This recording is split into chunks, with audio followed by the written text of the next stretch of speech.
In today's digital age, protecting sensitive data is more critical than ever before. But what happens when data breaches occur?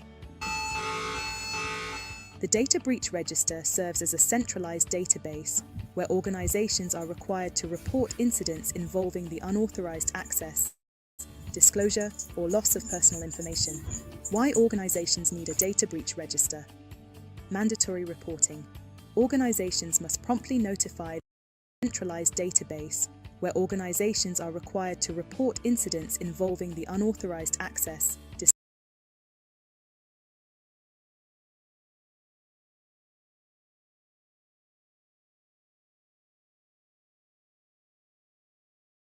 disclosure, or loss of personal information. Why organizations need a data breach register? Mandatory reporting.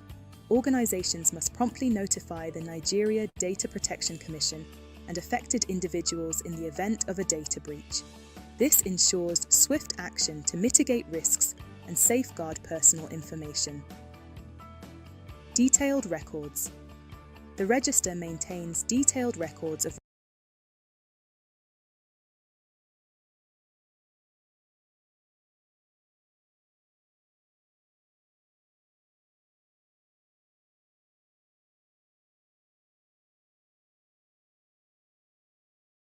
In today's digital age, protecting sensitive data is more critical than ever before. But what happens when data breaches occur? The Data Breach Register serves as a centralized database where organizations are required to report incidents involving the unauthorized access, disclosure, or loss of personal information. Why organizations need a data breach register?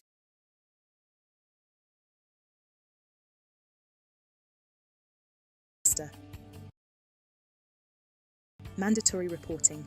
Organizations must promptly notify the Nigeria Data Protection Commission and affected individuals in the event of a data breach. This ensures swift action to mitigate risks and safeguard personal information. Detailed records.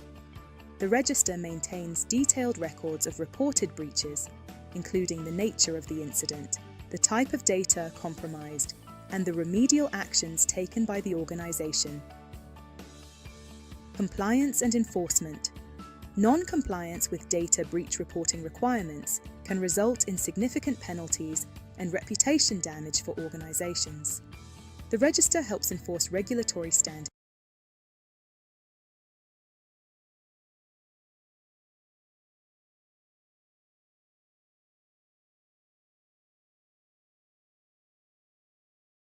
Good morning, everyone, and welcome to today's training session. We'll be talking about the CBN risk-based cybersecurity.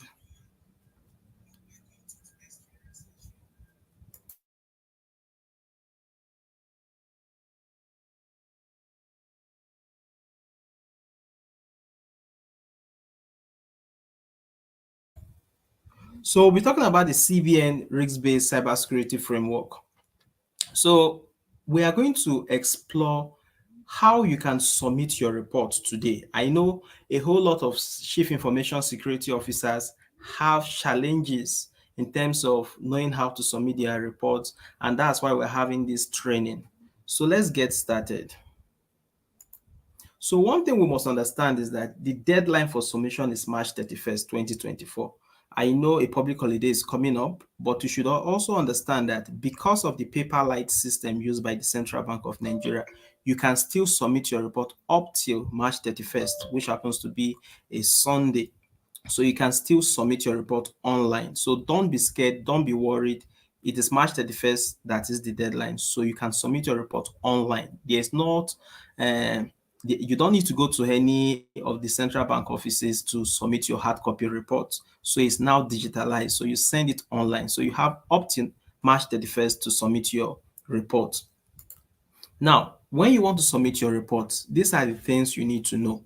First, you must have completed the CBN risk-based cybersecurity assessment Excel template. So this training is not for how you can fill the template. We've had sessions in the past. So what you need to understand is that you must have completed that Excel template appropriately.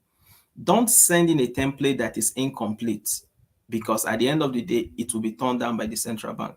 Make sure that you've completed the template appropriately. Then the next thing you need to submit your report will be the attestation letter that will be issued by an accredited cybersecurity consultant. Your report must have that accredited cybersecurity consultant letter. Without that letter, your report will also be turned down. And finally, most of the OFIs have websites and core banking applications. So if you fall into that category that have a website and a core banking application, you should also have your vulnerability and penetration test report. That report will show if you are exposed to risk or if you are doing well in terms of your risk exposure. So for OFIs that operate in remote locations and don't have a website and don't have a core banking application, you don't need to worry yourself with where's my VAPT report, because when you fill that template, most likely you will see that your rating will be least, and that will also give CBN an understanding that you have not yet digitalized your business process. But if you have a core banking application and you have a website, it's good you turn in your vulnerability and penetration test report. So those are the essential documents you need to submit. You can have additional documents, but these are the primary documents they will look at for. Once again, the completed Microsoft Excel template, the attestation letter, and where applicable, your vulnerability and penetration test report. Now, when you want to submit this report, I know a whole lot of people say, how do I submit? Which email should I submit to? There's a standard email to submit to, which is ofi_cybersecurity_assessment@cbn.gov.ng. But I will also advise people submitting their report to also copy the OFISD cybersecurity at cbn.gov.ng and the OFISD surveillance at cbn.gov.ng, because when you send in your report, most likely the mail will be sent to the OFI_cybersecurity_assessment at cbn.gov.ng, but the surveillance team may be the ones to come for the inspection to see what you are doing, if your report was properly done. So if you've copied them in the mail, you don't have any worry because they would have seen it also. So it's also good you copy them. So please take note of what we've said and try to do the needful. Try as much as possible to copy the two other emails just for your own safety, so that you don't have any reason to say I didn't get my report submitted. At least there should be one email that should also work. So those are the key things you need to know about the cybersecurity report submission. But for those who are just coming in, I'll do a recap so that you have the information. So the deadline for submission is March 31st. You are submitting online, so you have no reason to worry. You can send it via email, right? So you can push that email send button March 30th. It's still legit. You can still push it March 31st in the morning. I know March 31st is Sunday, but the guideline says March 31st. But you can also make effort to submit it today, which is most likely the last working day. But March 31st will not attract penalty. That's what you should know. So work with March 31st. Then when you are submitting your report, make sure that your Excel template is properly filled. And you can't submit through Paperlite. Paperlite is for incidents reporting, and there are two different purposes. So the incidents reporting is for when you have a cyber attack and you have to report it within 24 hours to the CBN. So that's a different application altogether. You can't submit through the Paperlite. Now, the attestation letter must follow your report. The reason is you cannot self-audit yourself. You need someone that has gone through what you've filled and give you like an attestation that yes, what you are doing is right. So please try as much as possible to get that attestation letter. You can reach out to Flowless if you need an attestation letter. We'll support you with it. Then if you are an OFI that operates in a remote area, you don't have a website, you don't have a core banking application, you just do your thing in-house, you don't need to worry about your VAPT, right? Because you don't have anything to test. But if, for example, you operate in an urban area, you have a website, you have mobile app, then you can turn in those vulnerability and penetration test reports. But don't overstress yourself. How do I get my VAPT? No. If you know you don't have a website and core banking application, your report will show it that you don't have, right? But if you have, you need to conduct the VAPT. The reason why you should conduct the VAPT is first to see if your application is exposed to any threat or vulnerability, not just because you want to report to CBN. And when you discover that your website is vulnerable or your application is vulnerable, you have to make efforts to correct it. It's called remediation.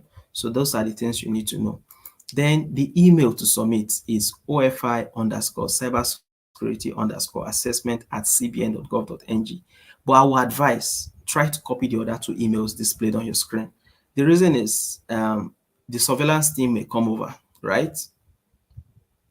And when they come over, you can just tell them, truly, I submitted my report, I copied you, and that will show a lot of effort you've put in terms of compliance. But if you just send only to the first email, maybe they are not the ones that will show up. And even if they come and but try as much as possible to copy the other two emails just to play safe. You understand? It's not mandatory, but my own rule of thumb, try to copy those two emails. So if you have any issues as regards submitting your report, you can reach out to our team and we'll find how to see how we can resolve those your inquiries and issues. Once again, thank you for making our time to join today's training and try as much as possible to submit your reports before March 31st. Thank you.